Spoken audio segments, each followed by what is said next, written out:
you very much, Madam Chairman.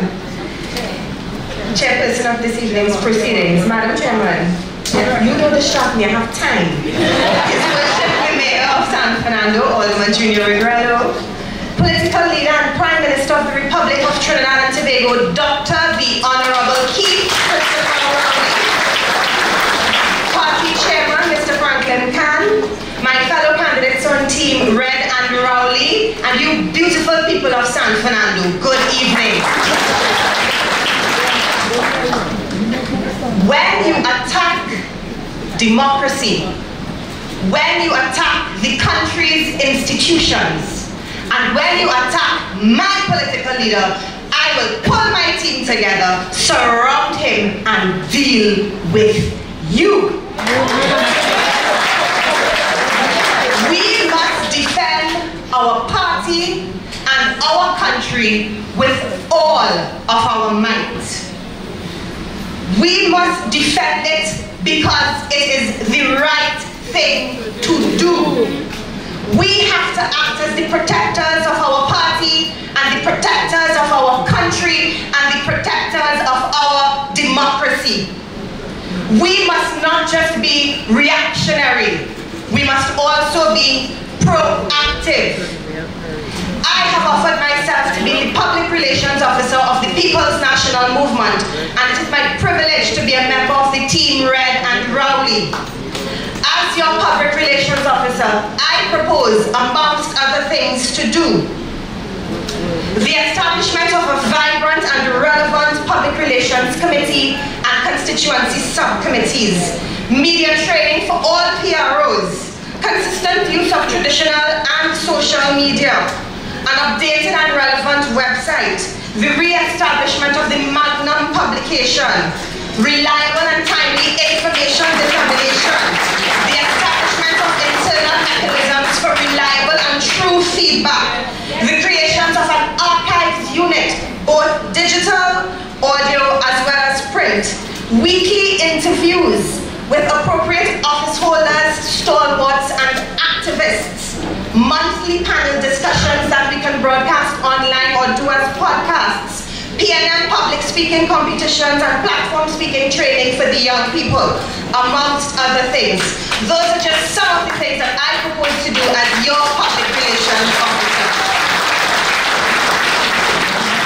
My name is Laura Lizamali Singh. I hail from the beautiful eastern borough of Arima. I came down San Fernando, down here have all the tempo, so all you vote Laura for PNM.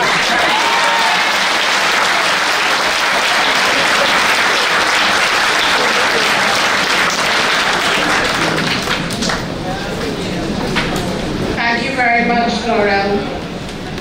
Ladies and gentlemen, we have heard from the General Secretary, the Assistant General Secretary, the Public Relations Officer, the Social Media Officer, the Elections Officer, and the Field Officer.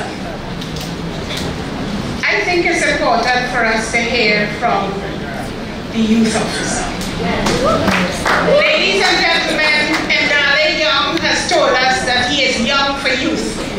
And so, as you know, the youth are very important to Dr. Rowley and to our party. And Ndale, you're not paying attention? I expect you to come up now and say a few words to us. Now, I don't want to believe that that welcome is because I'm not from South here. Before you feel it. Chair, political leader, and Prime Minister of this wonderful country, Dr. the Honorable Keith Christopher Rowley, Chair Lady of this evening's proceedings, the Honorable Principal and Timekeeper for this evening, our wonderful Mayor,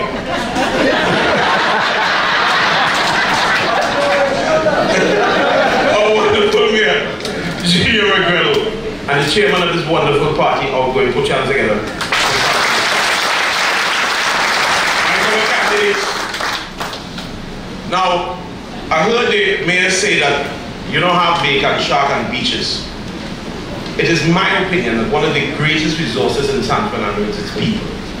I have never come to a meeting in San Fernando and not felt energized and ready to go like the PNM is alive and well.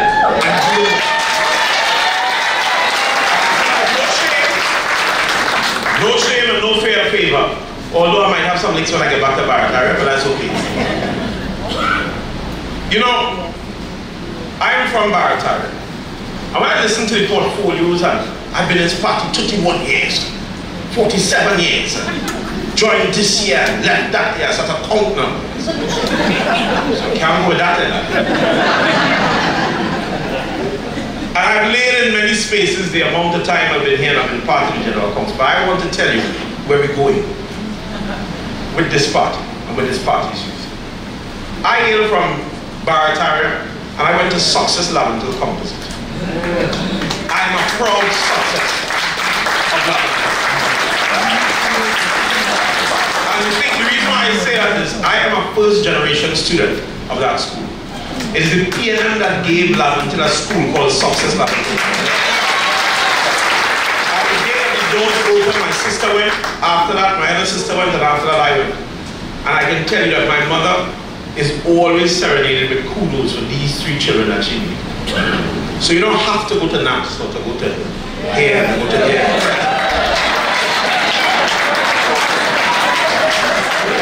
You don't have to go as far as went. But moving forward,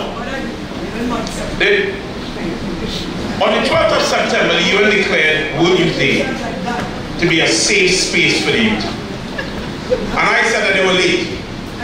Because the People's National Movement from the beginning, Dr. Eric Williams saw it necessary to pull 2 groups out of order. The women, because they were the backbone and the nurturers of this party, and the youth, because they were the future of this party. And the youth has had a safe space in the Youth League from the beginning to now. But I want to make it a safer space. In my tenure as youth officer, we propose to have a youth, not just a youth forum or youth space, but a youth common. And I've already started seeking funding to build this place. Because we can't just come and talk. Where the youth can give their views and say what they want or what the future should look like. What are their opinions on the present situation. I have had youths call me and say, listen, how they could call my parents and say, oh, real? What I left for me? They have a voice as well. And in that place, it will be heard. But one of the things that stood out the last time we were in Diego Martin is when this Prime Minister took a case that many people play politics with in terms of the introduction of the conversation of the legalizing of marijuana. And let me tell you something. The decriminalizing of marijuana. Thank you very much, A.G. I don't want to say nothing that you have to sue me for. But let me tell you something. In 2010, I was put on the board of an organization called Vision and Mission.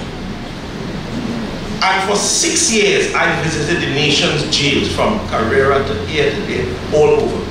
And the one thing that always stood out is the fact that many people got their first start in this criminal world simply with a stick of weed. So they go in for 1 month and they on remand just to get a case, and there they get a big brother that tell them, just go and drop this, hold a gun, but I can take care of you on the outside, you know, even though I'm inside. And you don't understand the underworld that happens inside of it. Simply because a young man had a stick of marijuana, his entire life went down the drain. And I don't know where this conversation will go in, because it's a conversation with Trinidad and Tobago. But I can tell you that I and the youth of this country welcome any part of that conversation. If it does nothing, it will save lives. Because after a young man even gets through his sentence, that stain is on his record unless he gets a presidential pardon for life. You can't get a job, you're looking to go to the States, 10 years after, you want to make yourself better? No, because you were smoking marijuana. And those that are in the higher echelons, may have recreational smoke from time to time. But they are not so, on that note, I say to you, with the principle of time tonight, because it stands in support of young people, I know that she is coming out here to join me.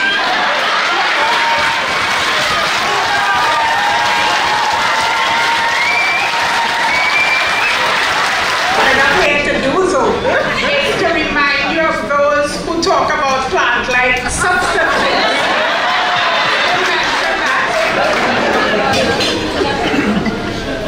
Ladies and gentlemen, that is your youth officer.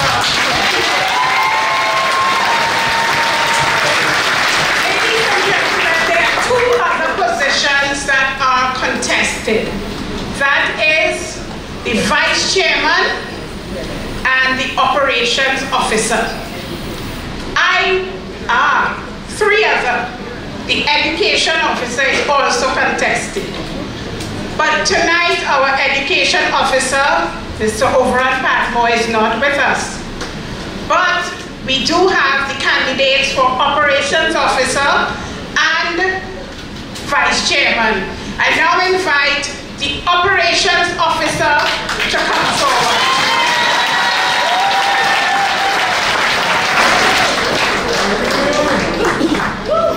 Good evening, everyone.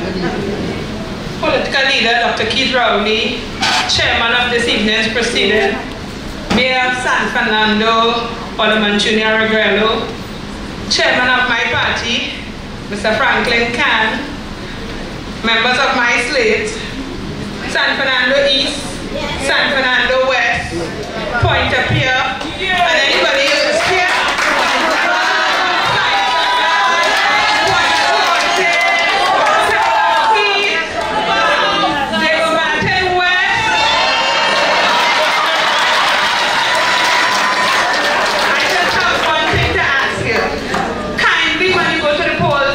September 30th. Please vote for Irene Hines as operations officer.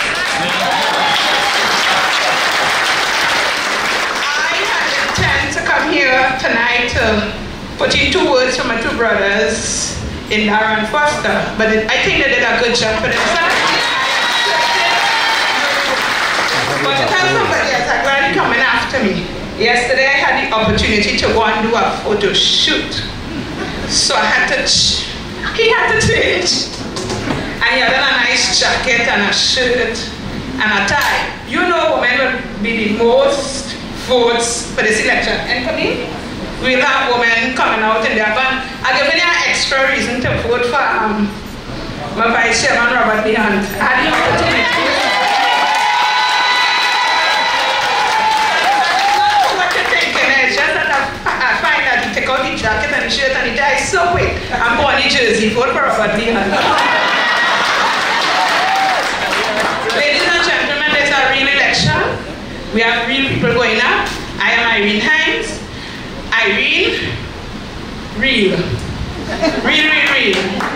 Irene, experience. Real experience. Irene, oh gosh, ask Doug, ask Tommy, ask Mr. Khan, ask Laura, ask Marlene, ask anybody. I'm dependable.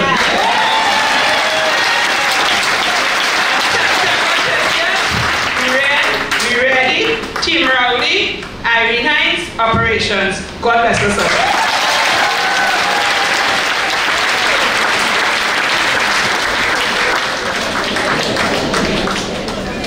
Thank you very much. Real experience and dependable Irene Hines for operations. Ladies and gentlemen, I have never seen Robert Lehan change. But I know that he is a man who has served this party over a long period.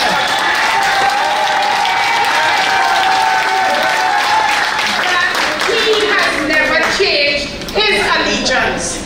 And so, I want him to come and tell you what he has done in the PNM that makes him real, experienced, and dependable.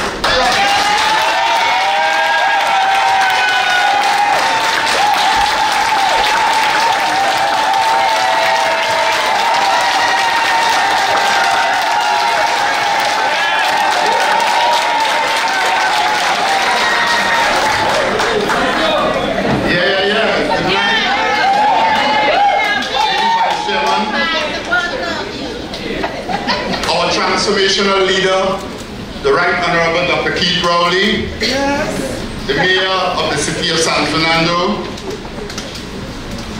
other members of the executive, our chairman, Mr. Franklin Khan, other members of the executive that are here with us, other deputy political leader, Ms. Joan Williams, Mr. Sinanan, Ms. Marlene McDonald, all the other executives from the constituencies throughout the Southland that are here, a hearty good evening to you all. Irene, let me say thank you for that endorsement. I let you know that my wife is also looking. And darling, yes, I changed, but it was Irene. It is I am extremely glad to be here this afternoon, or this evening, back in the Southland. This area has a lot of fantastic memories. Let me also hail out anyone here who are alumni from Presentation College San Fernando.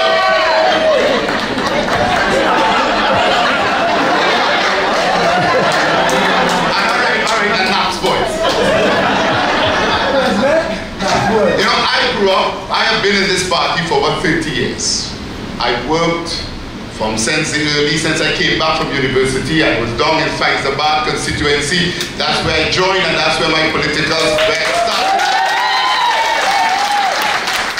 You know, and as I move from country, you know, and you move from these areas and you move up, I then move to San Fernando. And again, my life, wherever I am, PNM is with me. So I joined San Fernando West, and I worked in San Fernando West for a long time. As chairman of San Fernando West, I was elected to be an alderman of San Fernando West. Then I moved to Tobago, and of course, again, I was in Tobago, and I was there in Tobago, and Joan Williams will remember when we were trying to launch and getting the Opera London into politics in Tobago in 1995. That's where the campaign was held, in my house. So I was there working in all the campaigns in Tobago. Came back, went to Diego Martin East, ended up being treasurer of Diego Martin East because that's where I chose to go and live at that point in time. So I have been working in all of the constituencies. I ran elections in Davide O'Meara. I ran elections in San Fernando West at a critical time.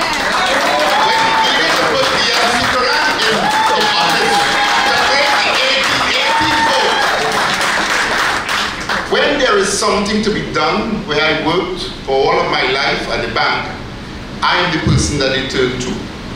I am the person when you want to get something done, you turn to Robert Lahunt.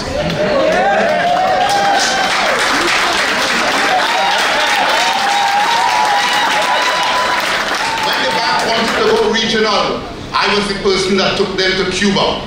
When we decided to go international, I was the person that took them to Africa.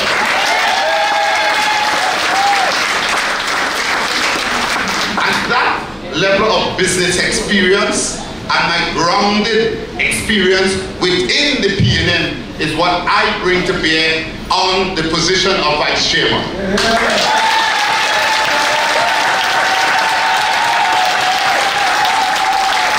Make no bones about it. Whatever I am today, is because of the people's national movement.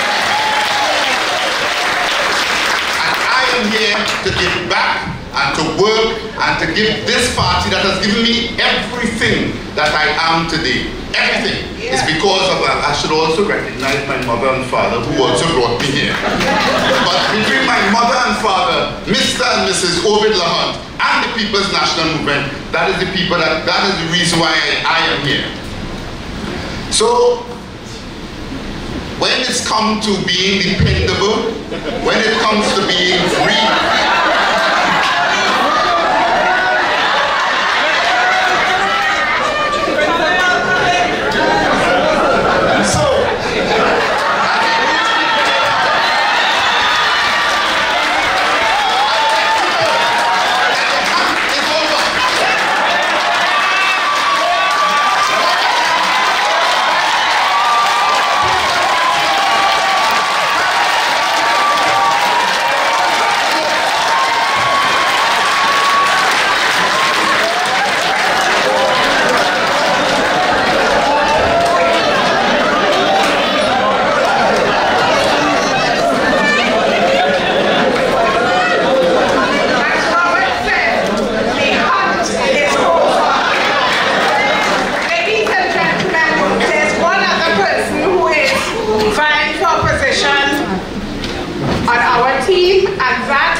Column Imbert. He is our candidate for the position of chairman. And on this occasion, he is not here because he is representing the political leader and Prime Minister at FCB's 25th anniversary celebrations. And he is representing our Prime Minister in his capacity as Prime Minister. Column is representing him in that capacity. He's also representing as the Minister of Finance. And that is a person who is real, experienced, and dependable. An excellent candidate for the position of chairman. Ladies and gentlemen, that is the slate for the Red Rowley team. We have candidates for every position, and we will win every position.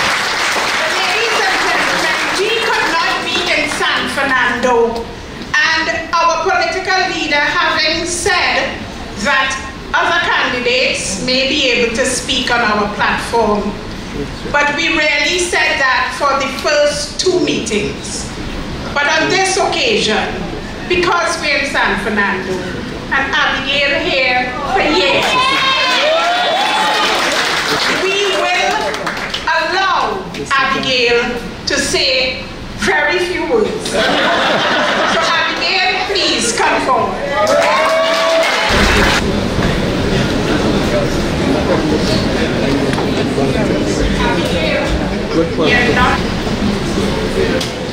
Thank you very much,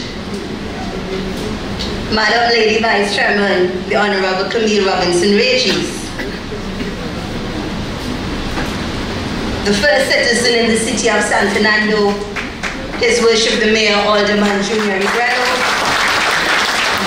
Dr. the Honorable Keith Christopher Rowley, Prime Minister of the Republic of Trinidad and Tobago, and the political leader of the People's National Movement. Other party officials, members of the movement, my San Fernando East family, San Fernando West, and Point of View. All of we is one family.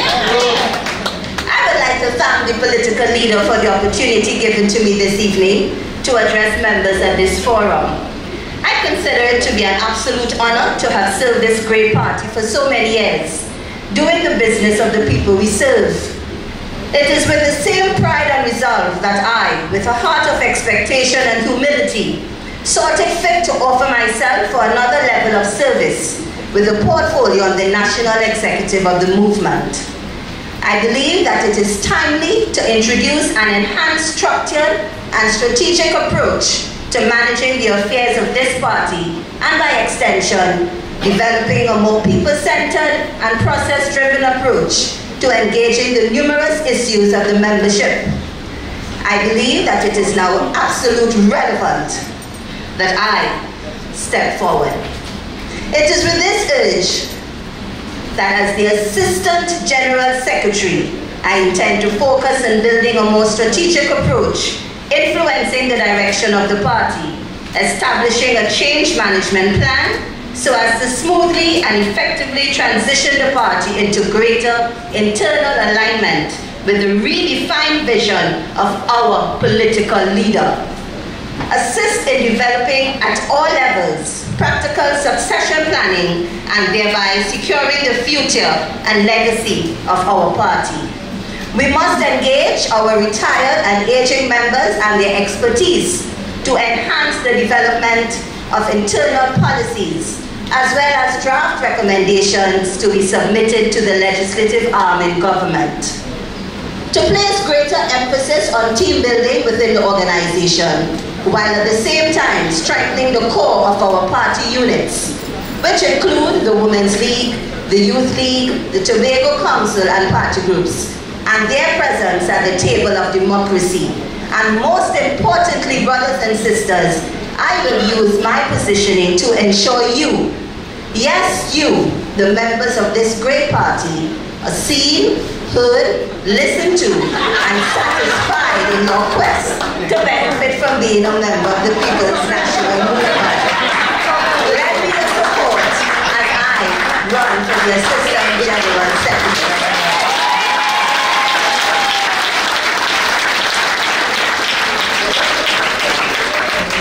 Thank you very much, Abigail. Ladies and gentlemen, the PNM is a political organization, as our Constitution says, pledged to the maintenance of the rule of law, founded upon democratic principles, basic human rights and dignity, and dedicated to the raising of the moral and material standards of the citizens of Trinidad and Tobago, and the promotion of their progress in all fields: political, economic, social, and moral. Our political leader said in 2014 that Team Rowley is offering itself based on a promise of effective teamwork and a record of integrity, loyalty, and strength. We are committed to working in your best interest. Help us secure the future. Vote Team Rowley. Ladies and gentlemen, that has not changed. One of the things, though, I must bring to your attention as I introduce our political leader to speak with you tonight is that in 2014, at the PNM's 45th convention on Sunday, 16th November 2014 at the grandstand, the political leader said, and this is what makes us a political party, and as I always say, the only true political party in Trinidad and Tobago. Our political leader said, whilst we were in opposition, the state of our society and the challenges we face. Our policies have been developed on the basis of an assessment of the state of our economy and society, and where we see the global economy and international relations evolving over the next few years.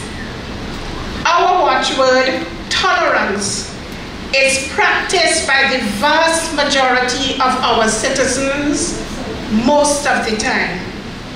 Class, racial, religious, color, and ethnic prejudices do exist, but historical struggles for equality have muted these prejudices, and whenever they surface expressly, they are quickly and decisively shut down.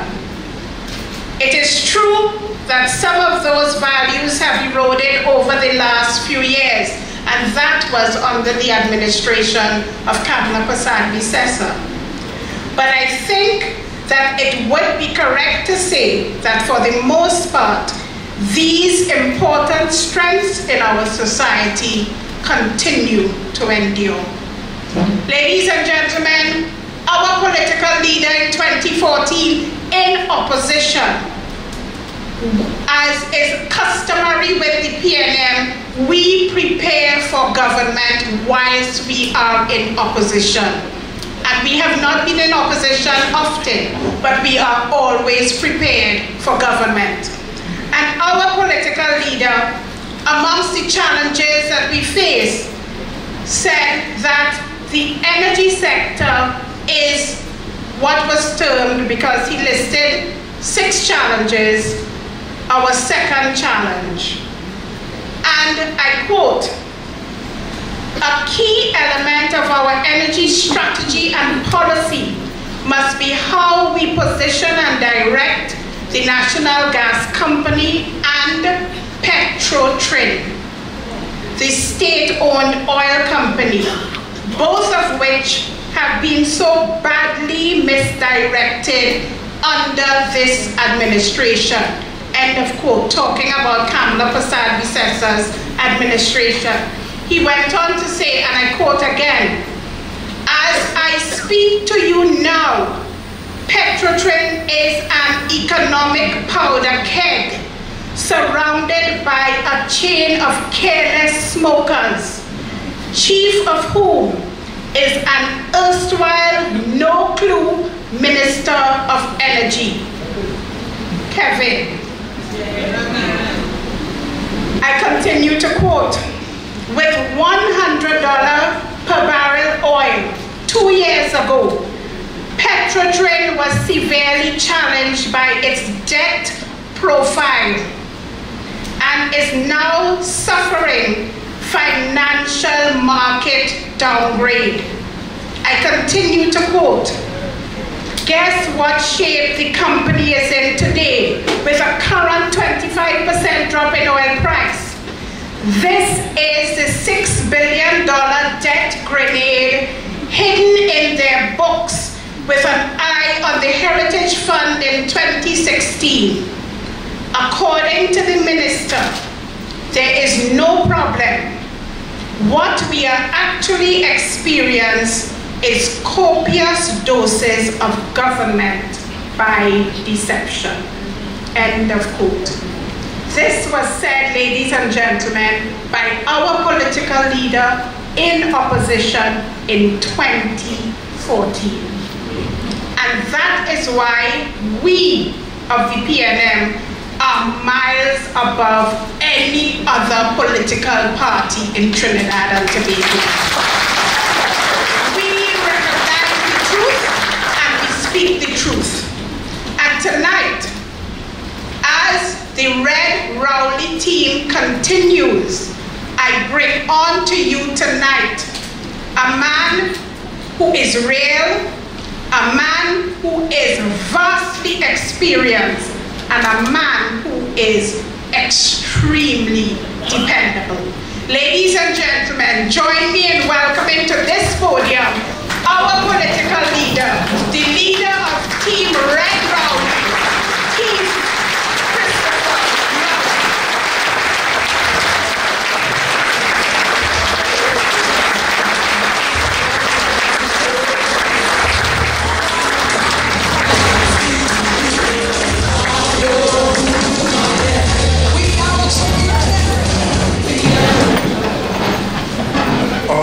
Lady Vice Chairman, Mrs. Catherine Robinson Regis, hailing from the constituency of Aruka Maloney in the east.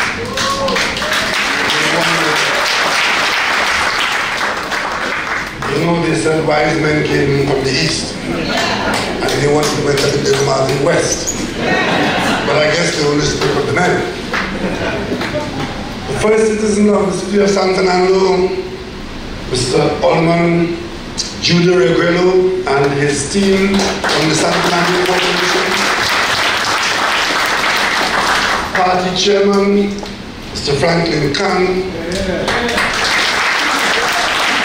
Deputy Political Leader of the People's National Movement, Mrs. Joan Williams, Mr. Roland, and I understand Mrs. McDonald is with us. Ms. Marlene McDonald. Our cabinet colleagues, members of parliament, councillors, chairman, San Fernando West, San Fernando East.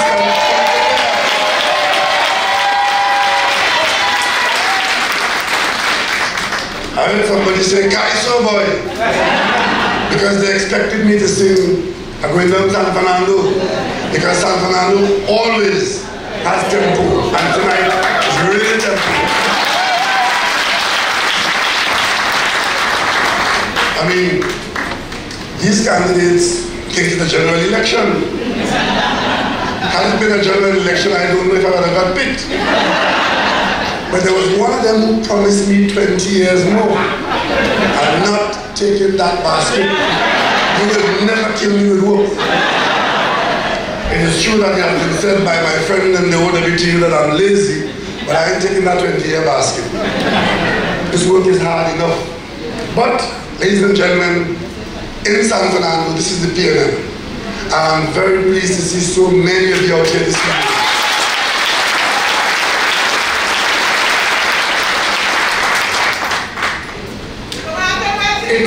Well, I'm not alone, right? Never Martin West. Welcome to San Fernando. You see, this party internal election, we presented all these candidates from all over the country, from Marima, from Point 14, from Barataria, from Couva. We could have filled all these positions from the Martin West. The Martin West could have filled all these positions. But because we are this national party, this national institution, we have to work deliberately to spread out our footprint across the country, from Tobago to Point 14, from Mayaro to Carenage, east, west, north, and central. Wherever you go, it's People's National Movement as the premier political party in Trinidad and Tobago.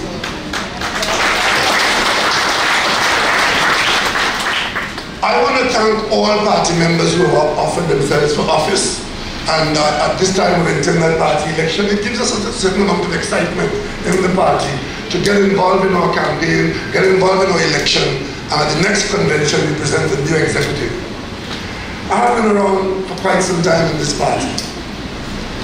I heard them talking about they were here for 20 years and they were here for 5 years, and I've been here since 1974. I've lost election, I've won election. And one thing none of them could say is that I'm not the only candidate in the PNM who has ever contested a general election in Tobago and in Trinidad. None of you can say that. I've held office in this party for a very long time. And in recent times, I've had the responsibility of running the organization along with the executive. And I've had the opportunity over those times to work with a lot of people at various levels. And some of them are retiring now, and new ones are coming in. And I'm particularly proud on this occasion. You didn't hear it tonight, but you would have heard it from the previous meetings if you were following our broadcast.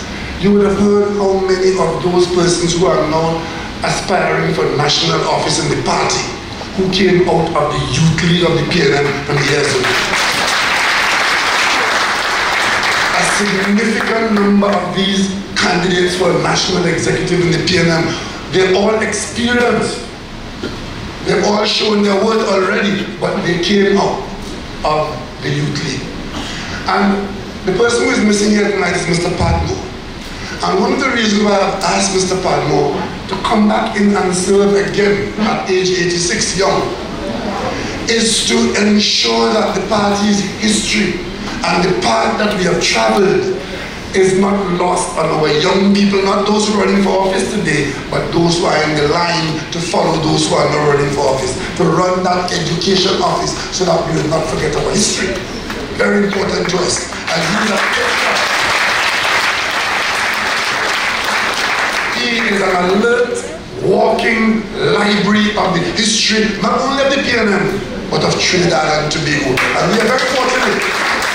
We are very fortunate to have a man like Mr. Padmore, a patriarch of our party, a founding member, who is today standing side by side with our young people in offering themselves for the executive of the leadership of the People's National Movement. Mr. Edwards is also not here this evening, and I want to apologize for him because I really did. As Minister of Finance, he might have excused himself from the function I didn't want him to, because you see FCB is an example of PNM success.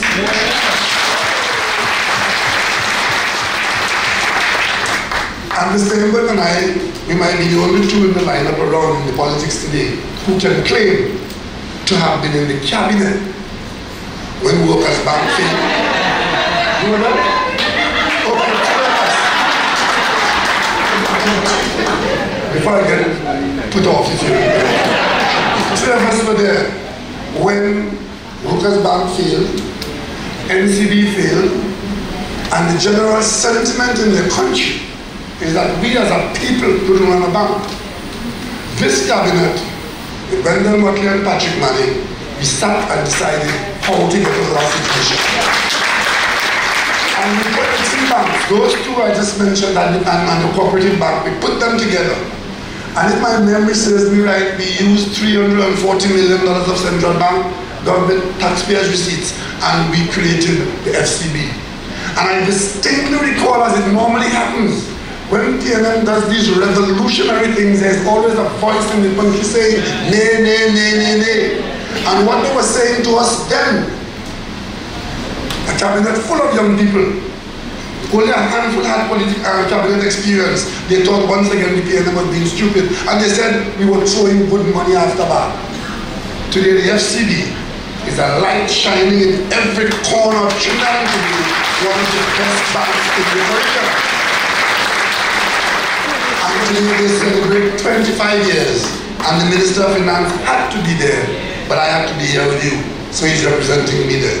But come September 30th, I want to ask you to support Mr. Inwood for chairman, because I've worked with him for very many years, and I can tell you, he is real when the PNM is concerned. He is experienced, and he's highly dependable as the most competent politician. I am excited at the offering that has come up here as persons who offer themselves. They are encouraged by me to run and endorsed by me to run, because I know that they have the attitude that the party needs and that the occasion demands. And they have the ability to lift this party from where we are, where other executives have brought us to, and take us to where we want to be. At this point in time, those of you who joined us in Balizeo or who paid attention to what we were doing, we would have just turned this out for a new Balizeos at Tranquility Street. And it will be this executive that will have to take that major undertaking from turning up the sod to cutting up the ribbon to the new Balizeos at New Year in the PNM. And one other point I want to make is this. Your phone's offline, so I can't help you with that. Is it teamwork? There's no substitute for teamwork. No substitute. And one of the reasons why I did what I'm doing now, as against what happened the last time I did not endorse a candidate. I sat back and allowed the system to work without my involvement. I think I was going to endorse one candidate and gave my support openly to one candidate. On this occasion, I decided it is important to have a team that is functioning as such, because the current is as swift and the hill is as high, but the PNM is going to get to the summit. And I'm reminded of a cartoon I saw in somebody's office sometime, where there's a big mountain of nice green grass, and there were 2 quadrupeds starving behind somewhere, and they wanted to get to that mountain of grass. And they all started pulling, one was pulling in that direction, and the other was pulling in that direction. And of course, they starved there. And in the other cartoon, there were 2 same quadrupeds, but this time they both pulled in the same direction, and they went and polished off the one in the grass. Teamwork is important. Teamwork gets it done. It matters not how difficult the assignment or how daunting the challenge. If we work as a team, nobody could defeat the people. It's on that basis that I asked you to support the team that I've endorsed. I want to say something about Foster Cummings. Foster Cummings came out of the Youth League, and literally, I think he didn't run for Lady Vice Chair, but he one of those guys. But he served the party a long, long time. And he and I worked together, even in our darkest days, we worked together. And he came to me and said that he was desirous of running as General Secretary last time around. And he asked for my support. And I said to him, Foster, I can't support you, I will not support you and endorse you for General Secretary. And I gave him the reasons why. And he understood. And he went up and he had my endorsement for election officer. And he served as an effective and useful election officer. On this occasion, he's running for General Secretary, and he has my full endorsement, and I ask you to support him. So I begin.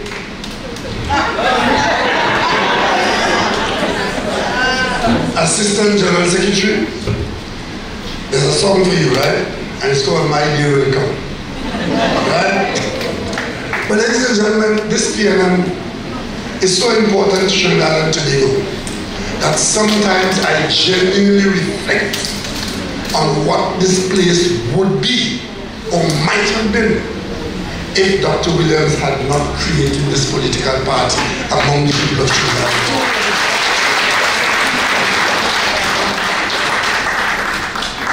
I want to take a few minutes to tell you why the PNM is important.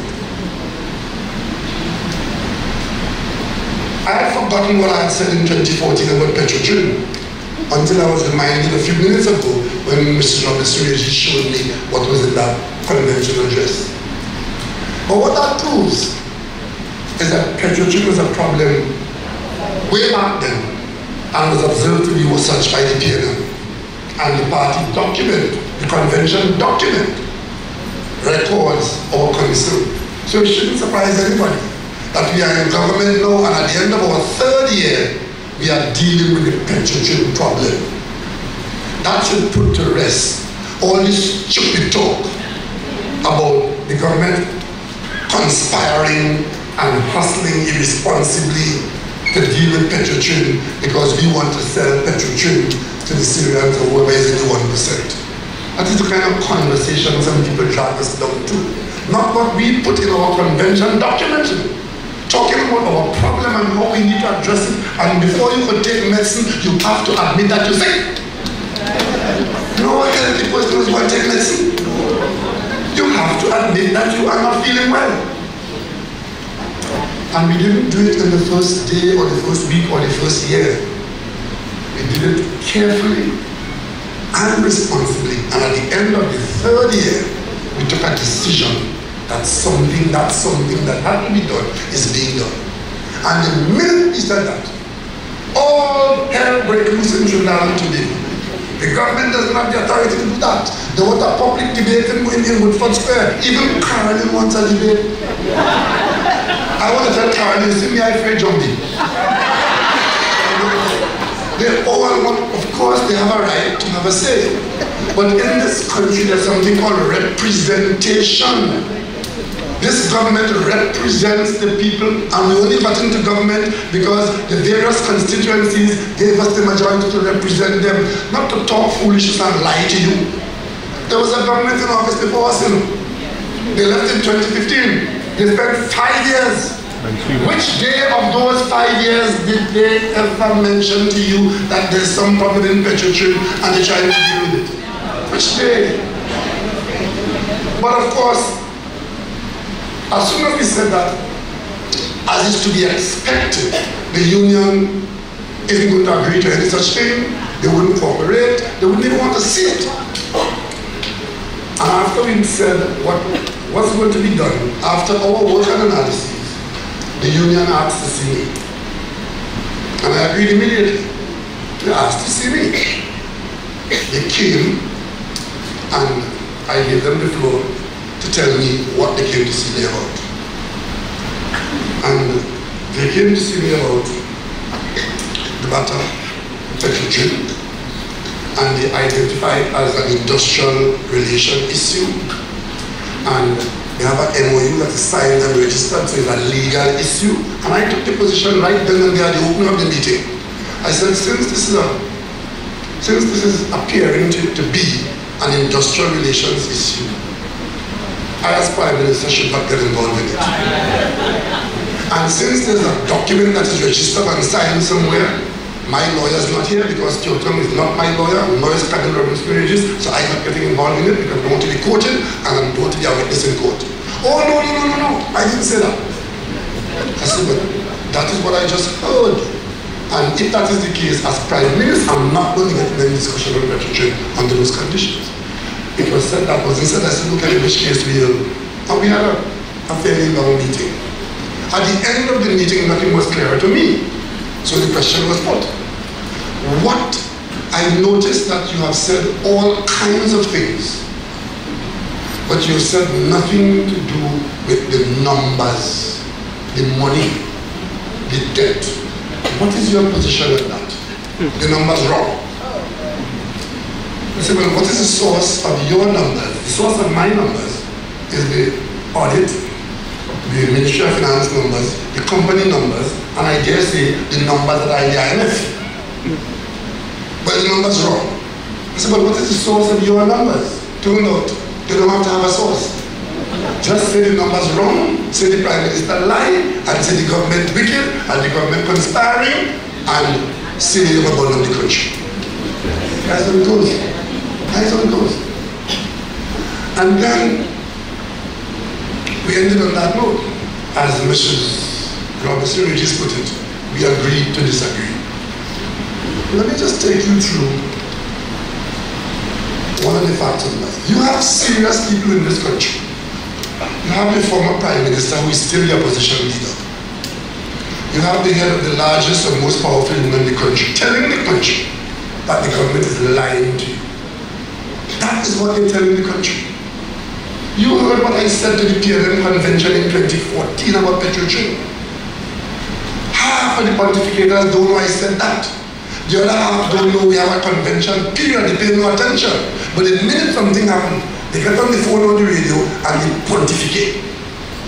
Without any information, without any work being done, they try to mislead the public. So you have these two major voices in the country, the opposition leader and her cohorts, former ministers of government and their cohorts, and the union telling the country, the children and the workers, that the government lies. So it falls to me now to tell you what it is, and it's up to you to believe it. You can't force somebody to believe anything. One of the things I've been saying, and these are intelligent, some of them highly trained people on the union executive, saying to me to my face, and saying to the media that are propagated with no check, that the Ministry of Finance does not provide any support for Petrotrain, and Petrotrain in fact provides billions to the Treasury. And I know the leader of the union saying the government is misrepresenting the facts so as to be able to do this nefarious act of selling the refinery. That's the conversation now. A multi-billion-dollar issue, a multi-billion-dollar issue. And that is the nature of the conversation from the other side. And when that conversation doesn't seem to be working out, whether they would like the result of my skin color and the color of the skin of my constituents. And all the people on the record of Trinidad and Tobago that a former Prime Minister, a leader of the opposition, could sink into such gutter politics, to come out of the privacy of a race baiting and to come on national television and broadcast that kind of statement to the people of Trinidad and Tobago. But that is where they're going on the Petrotrain issue. When all else failed, when rape failed, when pedophilia failed, resort to racism. But me, I'm from Trinidad and Tobago, that ain't phasing me at all.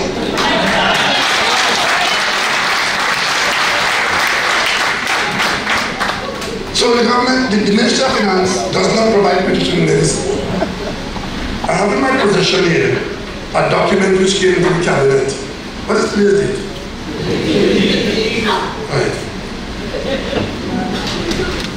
A document today, this document is dated 12th of September. But this was done yesterday. It is called Provision of a Government Guarantee in Favor of Petroleum Company of Trinidad and Tobago for $56 million US short-term loan facility. $56 million US is how much TT? That's 300 million TT. 300, that is written yesterday, come today, even while they're telling the people that the Minister of Finance does not have to provide support for Petrogen. $300 million they want in US dollars today. But if you think that is the story, another document dated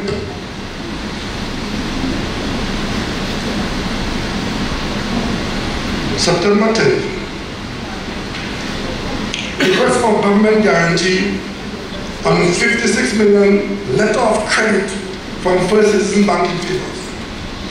That is the kind of money Petrogen comes to the Ministry of Finance for.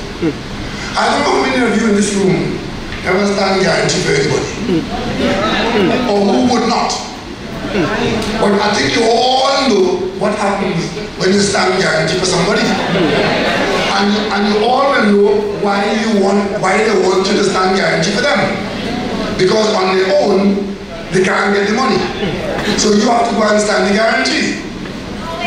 And what happens when they can't pay? Okay. So on this occasion, September 10th, they want 56 million US dollars. That's about 300 million. But this didn't just happen because of the recent developments with respect to the refinery. This has been going on, as I said, as Mr. Robinson just quoted, since 2014. There was a problem identified. It's been going on for a long time. Let me tell you how it's been going.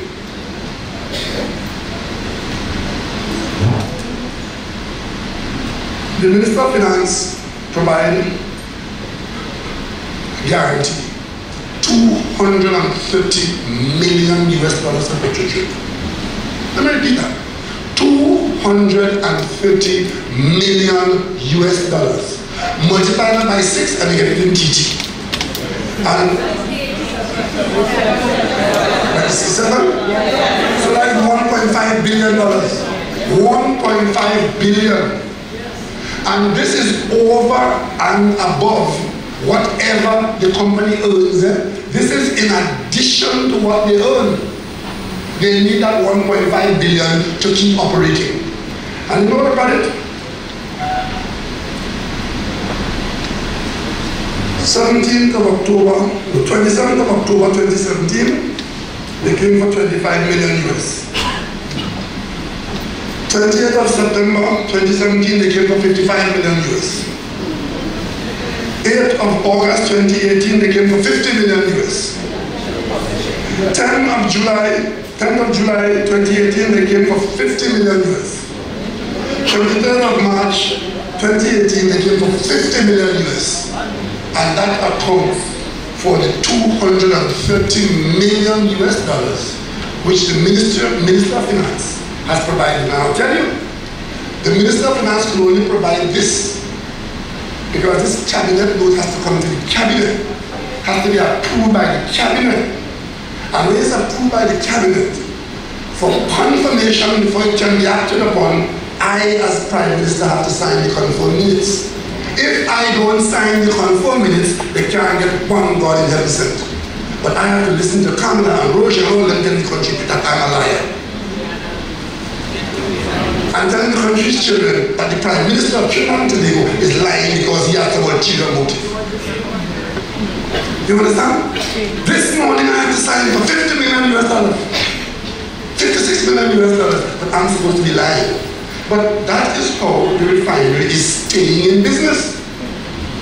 As I speak to you now, if I didn't sign that document today, there's a tanker of oil outside that will not be sold to Petrogen because they can't pay for it and the refinery will close down. You understand what I'm talking about? So while we are having to keep it alive in that way, I have to listen to that nonsense from those who would mislead you. But it is not only you. Somebody said pre-sold?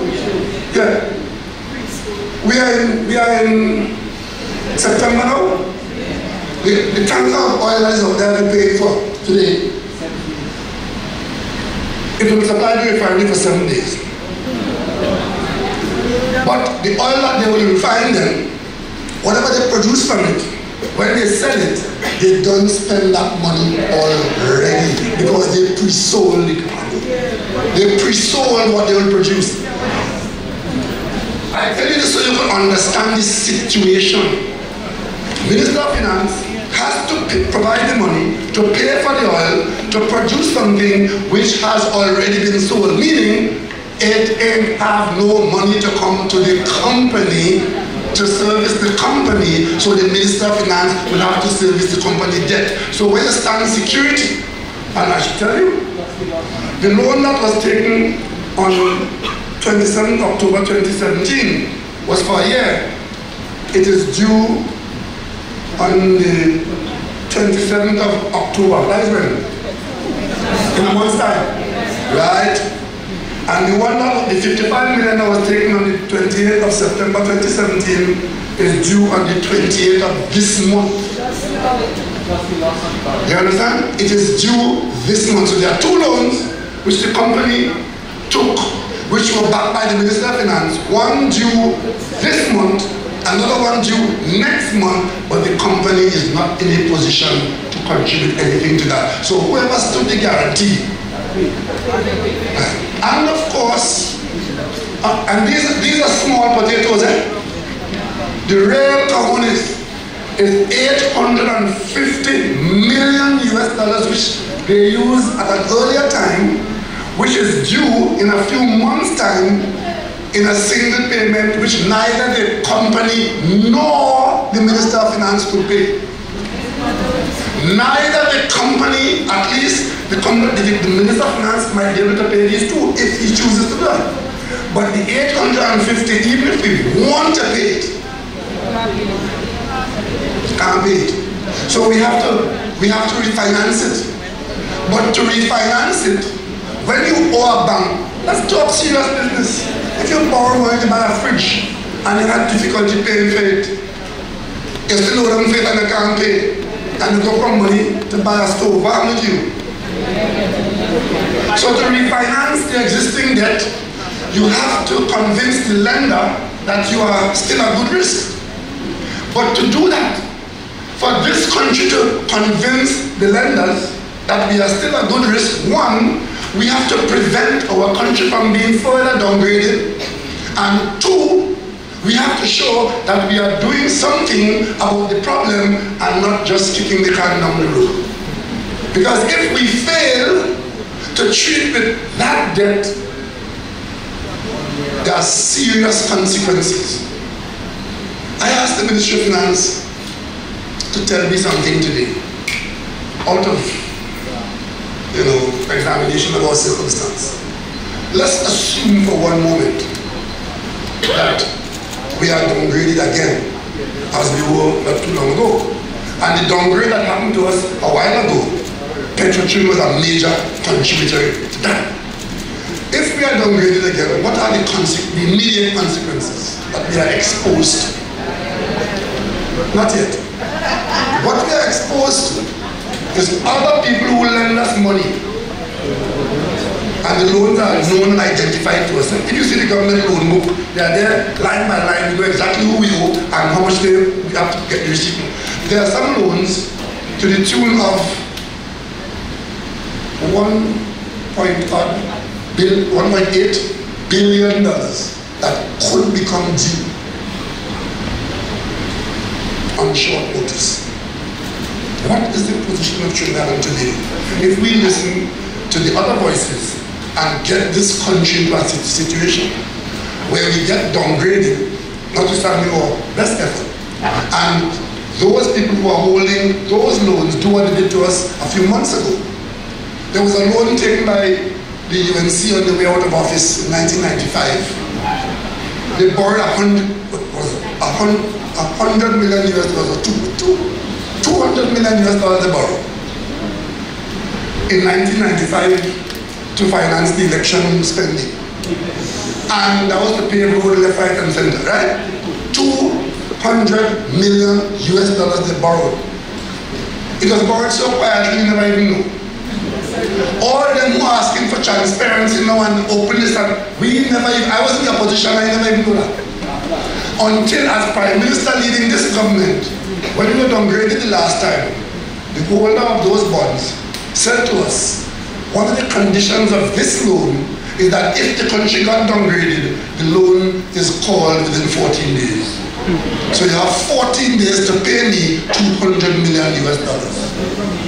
And that is at a time when we're struggling to put medicine in the hospital, struggling to pay our students who are abroad, struggling to do all kinds of things.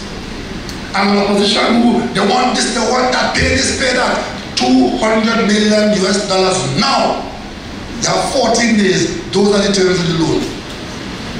It took Minister Imberg and the Ministry of Finance some serious work to get the money borrowed locally, because you have to go to the local bank and borrow the $200 million US to pay that debt for that election loan of 1995. Fact. That's what happens. And that was only $200 million US. You imagine if those who are in a position to call $1.8 billion US on us in the face of another downgrade. So when we say that we are going to do everything possible to prevent this country from being downgraded, we are being serious, we are being sensible, and we speak in defense of the wider national community.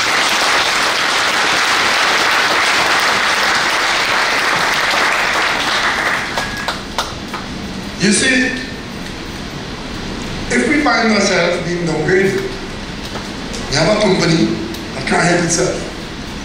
The Minister of Finance told the country, in a budget debate I think it was, that his target with debt to GDP, which is how you manage your affairs, how you borrow and how you spend based on your revenue, so that your ability to pay can still remain healthy. Your debt to GDP ratio is deemed to be manageable, and your target should not be above 65%. That is what the Minister of Finance targeted and told the country that. And for those who care to listen or to go to the documents in the Parliament or elsewhere, that's where it is. If this petrol train thing spins out of control, it immediately, on its own, could throw our debt to GDP ratio up to 67%. Which is 2% above the target for the country. But that doesn't take into account our expected borrowing for the Labre project. We are talking here about borrowing to build up the economic infrastructure in the country, to create jobs, to expand the economy, and also to earn more foreign exchange. We will not be able to borrow for that. We will not be able to do the development in tourism in Tobago, which we are about to build a new terminal building in Tobago, so as to prepare Tobago for expansion into as part of the economy. We can't do that. We had an earthquake recently. I'm sure you felt it. I was near to the Port of Spain General Hospital. And as there is a God above, I was doing two things, and maybe a third. The two things I was doing, I was trying to figure out where my family was. I was listening to hear if I'm hearing any crashing sound, and I probably was holding my breath. When the earthquake finished, I found myself exhaling. As a matter of fact, I didn't realize I was holding my breath. But what I was listening for from St. Anne's, where I was at the Prime Minister's residence, I was listening to hear if the Port of Spain General Hospital central block is collapsing. And the reason why I was doing that is because I have seen the engineering report of 2009 that says that the building, the tallest building in the Port of Spain General Hospital, with I think 400 and odd beds, is engineeringly unsound. And that assessment was such that none of us would know whether that building could survive and perform during an earthquake without collapse. I didn't hear anything, and I felt it didn't happen, and thank God it did not happen. And on that basis alone, I'm inviting this country to the grandstand of the Queen's Park Savannah on Independence, on Republic morning. Come out and let's say thanks to Almighty God.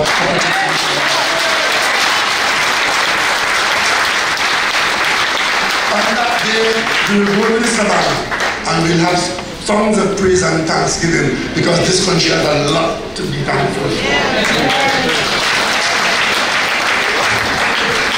One of the things that this government has done so far in the face of a serious financial difficulty is to put that hospital building at the priority, because if this country cannot take out 400 beds from a building that has been condemned since 2009 engineeringly, then I don't know what else we can do.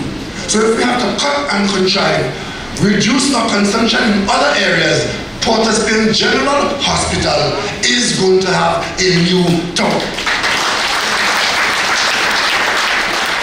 And when we bring it, we do it by way of public-private partnership.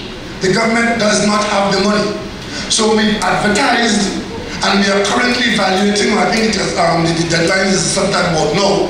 We're going to evaluate proposals asking the private sector to bring your money in the building for us. We will be using it, and you will finance it, you will design it, finance it, right?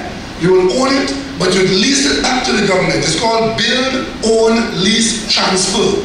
And after a period of, say, 15 or 20 years, with the government making affordable yearly payments, you then transfer the building to the state, having paid for it over a 20-year period. Build, own, lease, transfer. That is well underway, and in the next few weeks, we should be able to have made the selection. Right now, I think UNICOP is on it, and work is starting clearing the site, because we're using the car park in the hospital. So the footprint is there, and that is how we're going to get our 400 beds out of that hospital into the other. So the earthquake came, and it damaged the building. The building didn't collapse as I feared, but it got some damage, and we were not sure of its integrity. So you would have seen the nurses and then going back in there, and of course, even the second going doctor going higher. And of course, 400 patients have to be spread around the country, and guess what? The UNC holds a press conference. They love press conferences. And they're so concerned now. I saw Dr. Gopi Singh, a very eminent medical doctor. He was a minister of government. He's now a big thing in the UNC. He called a press conference. And guess what his concern is? His concern is about the state of the health sector, because the central block in Port of Spain has been decanted by the Minister of Health, and outlining all the difficulties in health service and healthcare delivery as a result of that.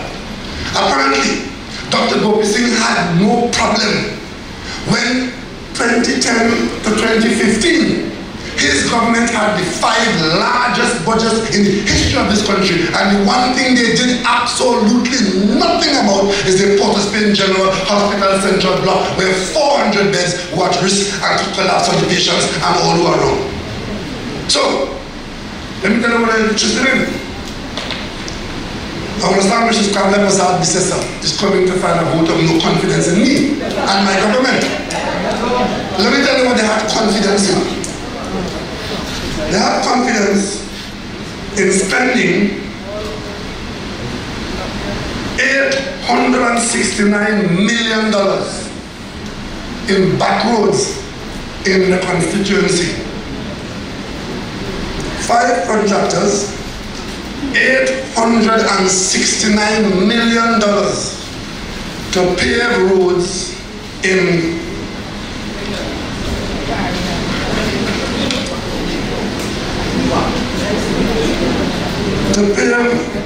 Cedar Hill, Exchange, Clifton, Pittimon, Rupsing Road, Waterloo, and Felicity. That was their priority.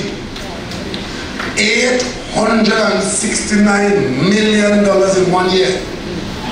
And that was their priority. And the joke about it is that having awarded the contracts, those contracts carry variations of $1.4 billion. So the total project scope of expenditure is $2.3 billion. So whenever you hear Dr. Munilal talking, he likes to talk, he likes to jump in, and he thinks he's the country clown. But while he was doing that, right, somebody was getting supremely rich. Because those areas, we didn't build any highways in there, you know. We didn't build any overpass in there, you know. But you commit to spend $2.3 billion there, while the Port of Spain General Hospital in the capital city, the largest block with patients in this country, was declared unfit for service since 2009. And then Gopi Singh has the gall today to be calling on this government and saying that we are somehow interfering with the service at the hospital because we decant people from there to somewhere else after a 6.8 earthquake. After a serious earthquake. That is their contribution. But I'll tell you something else too. That largest of expenditure on those back roads in those rural communities there. $460 million of those contracts were awarded on one day. On one day, on the 7th of July 2015. Let me remind you all that the Kamla Prasad Bisesar government came into office in May 2010. So by May 2015, they had lived there 5 years. The election was called. It was after the election was called that Dr. Mullah and Mrs. Prasad Bisesar authorized $460 million of contract in one day. And of course,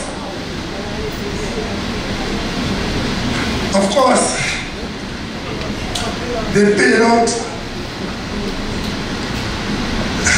I don't know, by the time the election was finished, which was in September, contract awarded in July, by September, these contractors are magicians. $322 million was certified for payment already as we know. $322 million certified for work completed for contracts awarded on the 7th of July. That is the record of Mrs. Kamla Prasad Bisesar and Dr. Rudal Munilal. This was done in that nondescript company called EMDD. If you ever heard about it. EMDD. The election was on September 7th, right? The last working day was September 4th, Friday. Saturday is not working day, is the 5th. Sunday is the 6th, election is the 7th. On the 4th of September,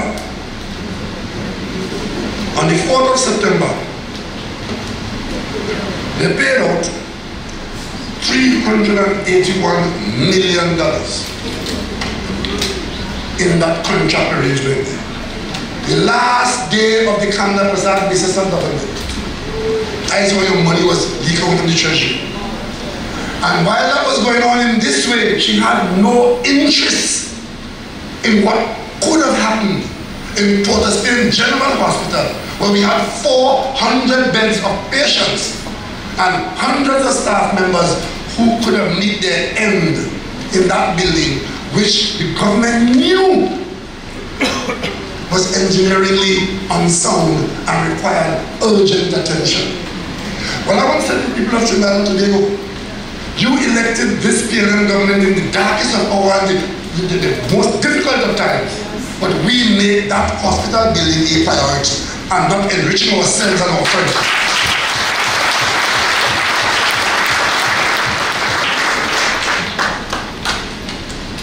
You know, talk about Petrotrip.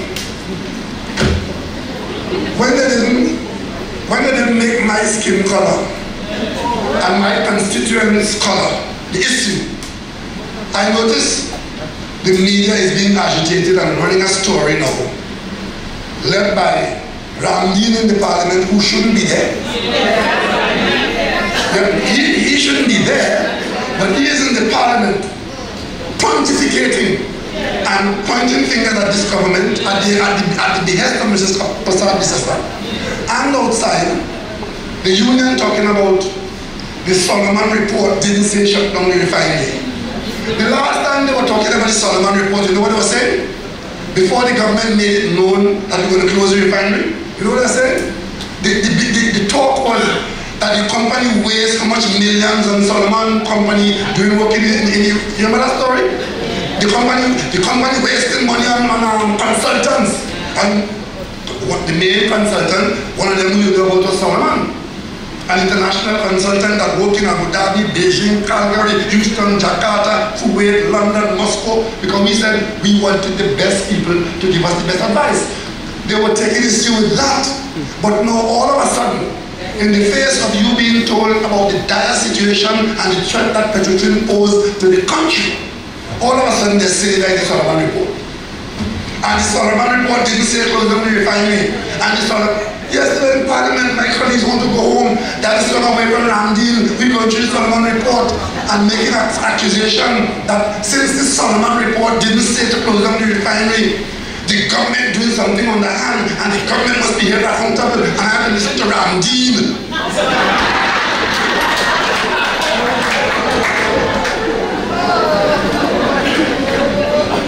This is the Solomon report.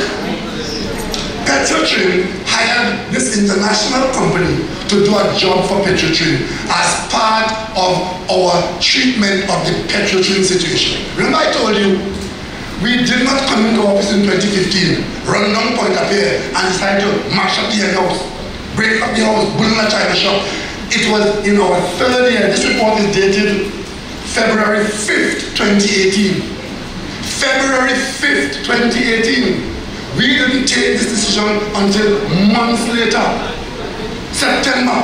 So that alone should tell you that we are not acting in a cavalier, capricious manner. But what is the report? What did Solomon come to do in Petrotrim that they were holding on to this thing that Solomon didn't say close the refinery? Of course Solomon didn't say close the refinery because Solomon was hired to produce a report on workforce optimization. That is what they were hired to do, to deal with the workforce, to see whether in fact the utilization of the human capacity, the workforce, whether it's overstaffed or understaffed, and what workforce you need, what other refineries need, and so on. So in the event that we continue working, what kind of workforce you need, and tell us what is happening in Petrotrim. Look at here, final report for workforce optimization. If you go through this, you will see all kinds of things. Most of it not good, but all of it focus on the workforce. And that is why out of this would have come recommendations about reductions in the workforce across the company, because that is what they were hired to do. What you will not see is any financial analysis in here, because that was not their terms of reference. The financial analysis was done separate and apart from this. When you got this information, you have an idea now how the company should be staffed. And then you go and see what the company is doing and what the company will earn or lose. And it's only when you deal with the numbers you can determine profitability, to determine whether you lose or you make money. That is how it goes. So all of a sudden, the Solomon report didn't say. Nobody expected the Solomon report to say, and in any case, a consultant wouldn't be telling you to close the refinery. The consultant will tell you what your situation is. And it is for you to decide what you want to do.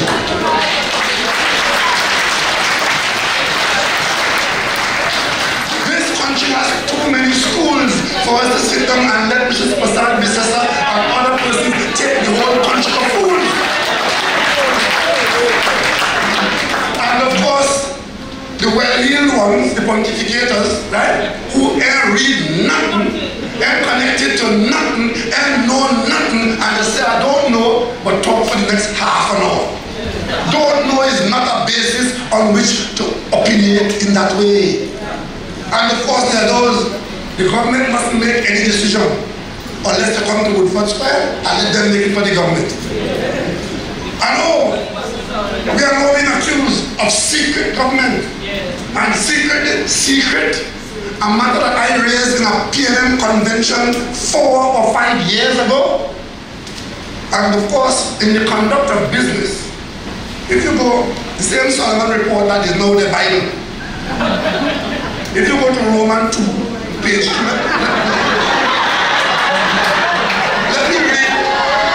let me read for you what Solomon report says. In the light of the government being accused of secrecy, the government,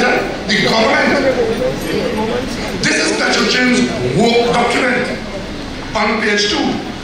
The heading is Restrictions on Disclosure. Restrictions on disclosure. This document, prepared by HSB Solomon Associates LLC, Solomon, is provided to Petrotrin Company of Trinidad and Tobago Limited strictly for its internal company use on the basis that Petrotrin and its employees, officers, contractors, and any other party receiving this study by Petrotrin maintain its confidentiality. Petrotrin shall be responsible in all cases for the enforcement of this confidentiality requirement and shall bear all liability for any violations of this provision by its subsidiaries, affiliates, joint ventures, consultants, agents, third-party contractors, and related persons or entities that are controlled by or under the common ownership and control of Petrotrin.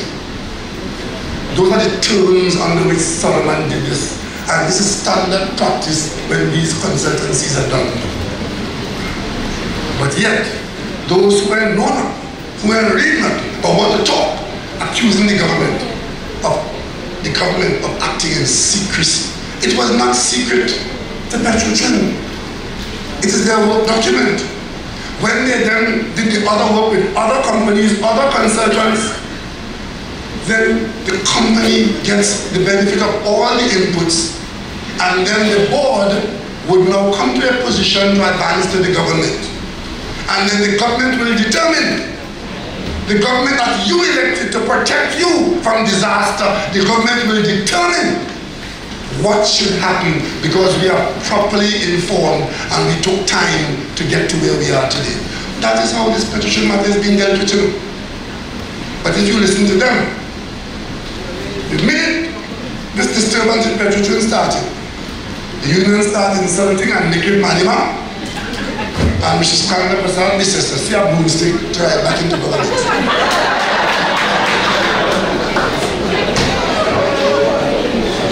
And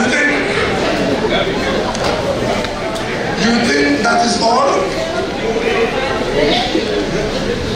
What I told you about EMBD there, Estate Management Business Company, and the last few days of the dying government of Mrs. Kanda Prasad, this is.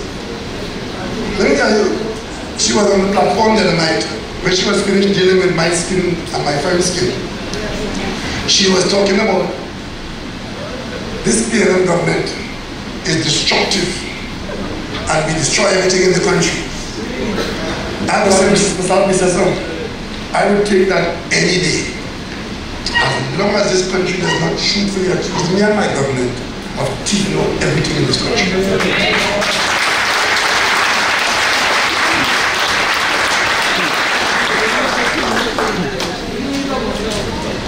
But she didn't mention, as part of our destruction, that we destroyed BWI on the London route.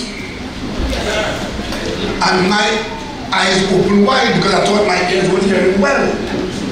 Because you see, I was a chairman of a subcommittee of the cabinet that dealt with BWI when they were bleeding money.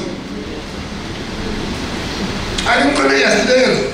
Unlike Mrs. Prasad Bissessa, who they had a convention to show Duran, and surprising to her, she became opposition leader, and 5 months after she became prime minister and wrecked this country. I was a demanding government, and the same way I just read for you how Petrotrin comes every Monday morning for 50 million and how much million. The same thing used to happen with BWIA. Same thing. Because as a state company, they can't be allowed to go bankrupt. They know the Minister of Finance backstopping them. They do what they want in the company. And of course, they run to the treasury and take money from the school children, from the hospital and elsewhere to pay their bills. I was chairman of a subcommittee of the cabinet to look at the future of BWIA. It was so bad that one time, the planes that BWIA was flying were in danger of being seized in Florida and New York because the planes were leased. And the company couldn't pay the lease. But of course, negotiations was due and negotiations come and they get paid increase and they wait, but you and pay for the planes. The planes were in danger of being seized in Florida. I was somewhere out of the country, and Mr. Manning asked me to meet Christine Sahadio in Florida to talk to the owners of the plane to prevent them from seizing BWI planes. What happened? That happened. But we don't bring these things to you on a daily basis to upset you. It is our job to fix it. Christine Sahadio from the Ministry of Finance and myself, we met with the company and we dealt with the matter. But when I came back to Trinidad, the cabinet realized that this cannot go on. Something has to be done about BWI. And out of that, Ken Valley, who was the minister, took over the responsibility I had, and we restructured BWI and created Caribbean Airlines. I can tell you today, Caribbean Airlines is not running to the cabinet for money when Monday morning comes, and is in a position now to have one of its best years since that company has been formed.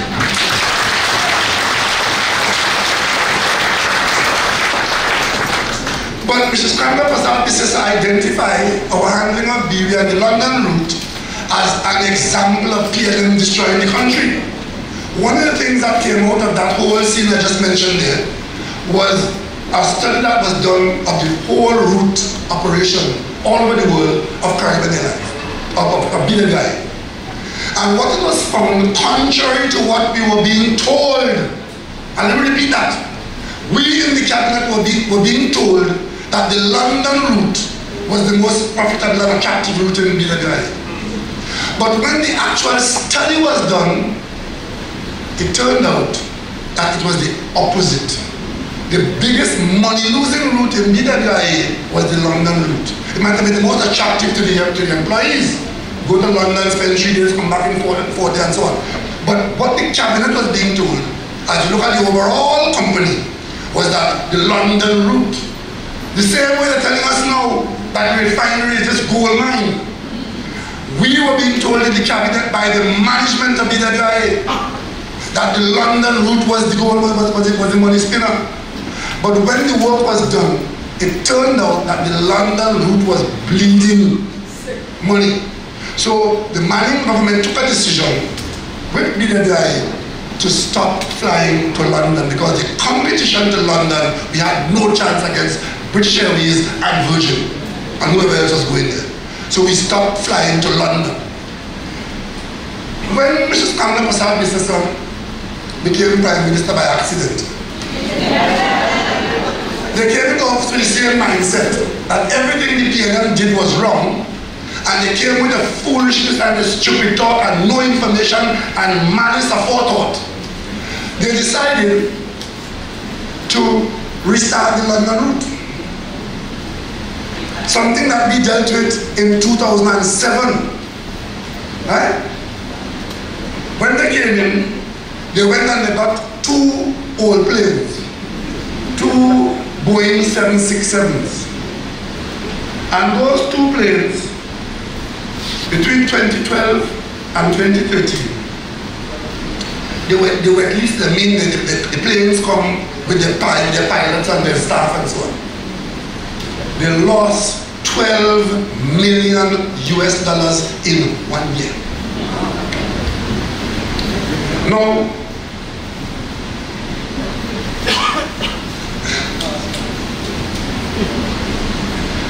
the total cost of operating the leases of the 767s, this is Mrs. Prasad Bisesa and her crew who went and got plane to go to London. All the expenses surrounding that venture cost $33.7 million. Losses. Losses. $33 million to prove that the PNM was wrong. And you know what? The London route was operated for a period of 4 years, from June 2012 to January 2016. During this short period, losses totaling $36 million were directly attributed to this route. The same thing that we found with BWI and stopped flying BWI to London, they came and did it over at a cost of losses $36 million US. A decision was taken by the then board in April 2015. Remember that? Listen to that. So they started it in 2012. They lost all that money. They wasted all that money. And in April 2012, 1 month before their term of office ended, they took a decision to stop flying to London. That decision was taken in April of 2015, and they were able to wrap it up by January of 2016. And today, CAL does not fly to London. That is the history of the handling of taxpayers' money by Mrs. Kamla Prasad Bissesa and her People's Partnership. But they have the gall to be calling press conferences every minute, thinking that you will not know the truth, to come and lie to you and to tell you that an example of how PNM mash up things, how we mash up the flight to London, how we sold the gates to London. This is the story on the record of Trinidad and Tobago. You see, you may not take this personally, but the fact that you may go to the hospital now and not meet a bed, and that there may not be a boat to go to Tobago now, this money could have been used for that. Could have been used for that. It was used for other things. I want you all to go and drive through Cedar Hill and all those buildings just call there, and see if you see $1 billion in paved roads inside here. Right? Go and see if you see that. You see, everything the government is doing now, they decide to throw cold water on it. Everything that we are doing now, as you will observe, is towards trying to expand our economy, to bring about growth, to create opportunities for employment, to earn foreign exchange, to give our young people an opportunity for jobs, and to give those who are in jobs an opportunity to keep those jobs. That is what this government is doing. So we're talking all the time about the areas where we can expand the economy. Diversification. Two of the main areas you will see in every document in this country about diversification. You will see 1, maritime industry. 2, tourism. Or in the opposite order. Tourism comes first and maritime comes after. Tourism. How do we expand into tourism to earn serious money? You have to have proper tourist plans in the country. You have to have a place where people come, and they come in large numbers to be able to contribute in a significant amount of activity in the place. And where in this country is most amenable to the growth of tourism? Tobago. So this government that you elected, we went out and we invited the best tourist brand of the Caribbean into Tobago to add Tobago to what exists elsewhere in the Caribbean and working well for them. They have a problem with that. They are moving heaven and earth to prevent Tobago from getting that Sandals project. So the leader of the opposition now says that this approach to expand tourism in Tobago is to create slavery. And we are carrying on colonialism because we want our people to be licking other people's foot and providing menial wages that are lower than the minimum wage. That is the carrying on of the opposition leader, former Prime Minister, who appointed 4 tourism ministers. She appointed 4 tourism ministers.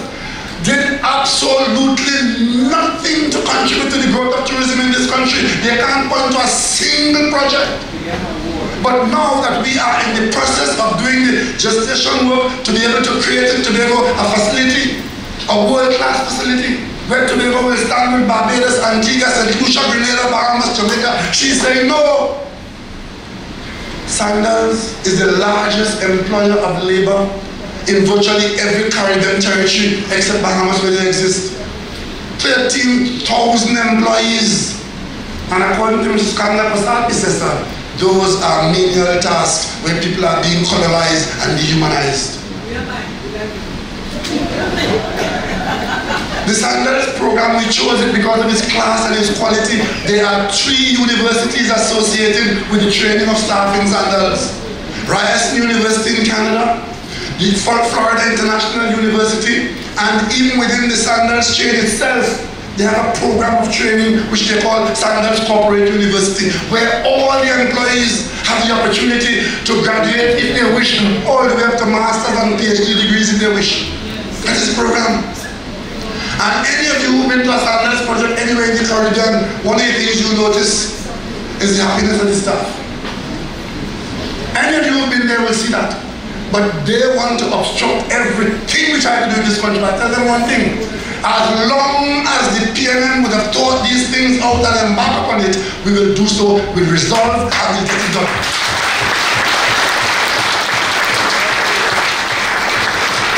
Last week Friday, arising out of my visit to China, where I encouraged and got the support of the Chinese president and Chinese premier to allow Chinese companies to invest, not just to build things as contractors here, but to invest where we don't have the money, to stand with us, to fund development projects. The area of maritime is now looming off the horizon and coming to us as a possibility. A Chinese company is now in partnership with the government of Trinidad and Tobago, with the blessings of the government of China, to build in La Brea a world-class ship repair facility, a dry dock where the largest ships that come through the Panama Canal will be able to do dry docking in Trinidad and Tobago. The same way we go for oil and sell oil outside, or go for gas and sell it in the world marketplace. If we have a dry docking facility here, we will aim to go and get some of the 13,000 ships that pass around us every year to come to our facility, and all that is paid for in foreign exchange. And it creates jobs, the kinds of jobs that we are familiar with in the Southland, and La Brea will once again become an industrial area, serving not just La Brea or Trinidad and Tobago, but serving the world trade. That's what we are about.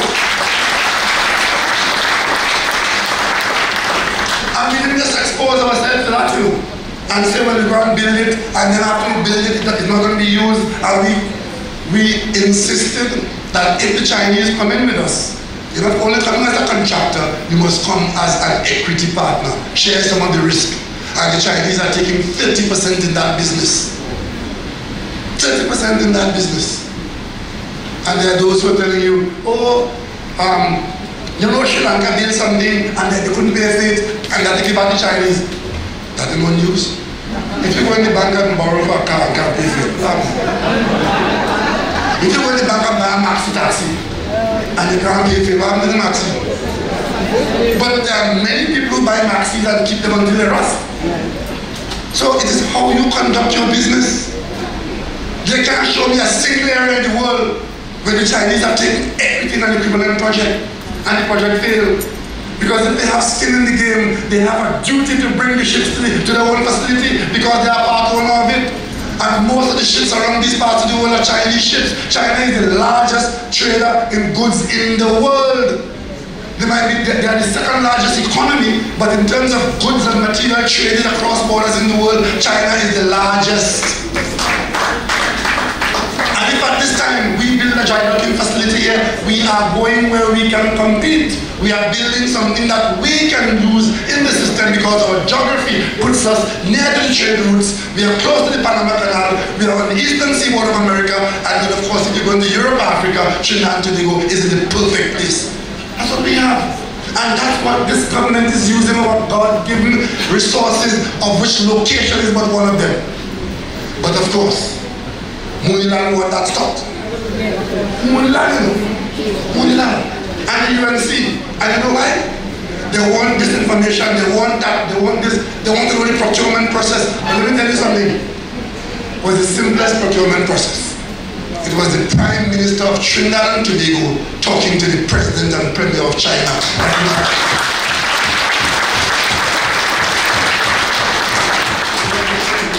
And if they have a problem with that, and if they think that somehow covers some wrongdoing, I'm begging one of them to call my name in any wrongdoing, and off to the races we go. I want a good pension from them.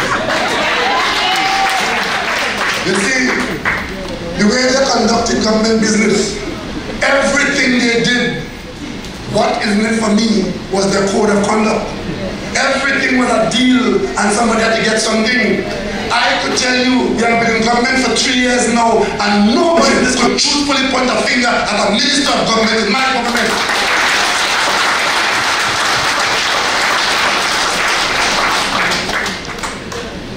So they know how they behave. So now that they see us doing things for the country, they automatically assume that there's something under the table. We are the people's national movement. This is our responsibility to the people of Trinidad and Tobago. So we're going to get our standards project in Tobago. And we're going to get our dry dock in the break. And we're going to get all that we can do to expand the economy of Trinidad and Tobago.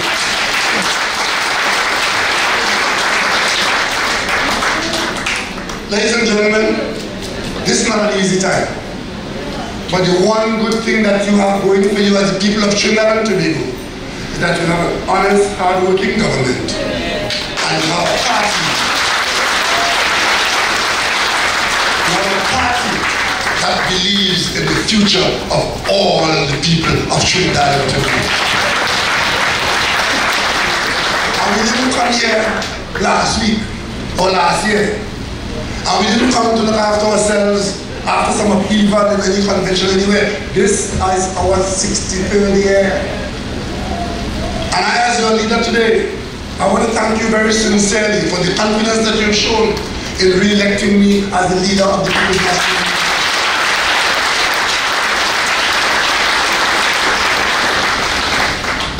I am no fly-by-night little boy with any of them. I have been in this party since 1974.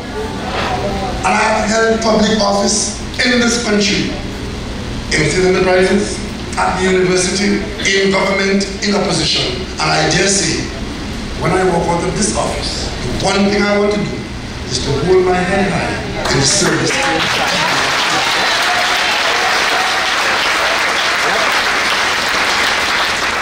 Some people ask me, why do you do it?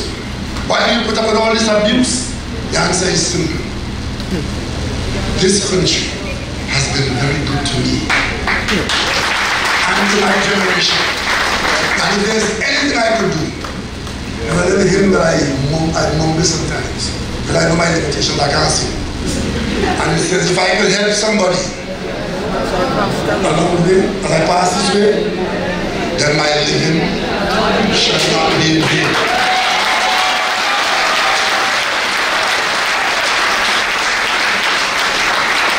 And your endorsement of my stewardship and your enthusiastic support of the team that I identified in this part tells me that my living shall not be unprofitable.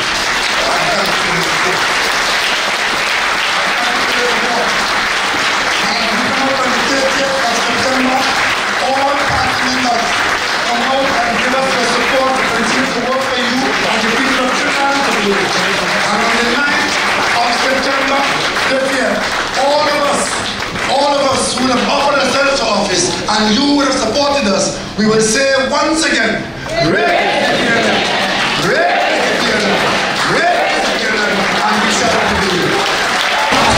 Thank you very much, Dr. Rowley, leader of the Red Rowley slate. And ladies and gentlemen, I will now call the slate to the rostrum. Political leader, Dr. Keith Rowley. Vice Chairman, Mr. Robert Lehan.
alone.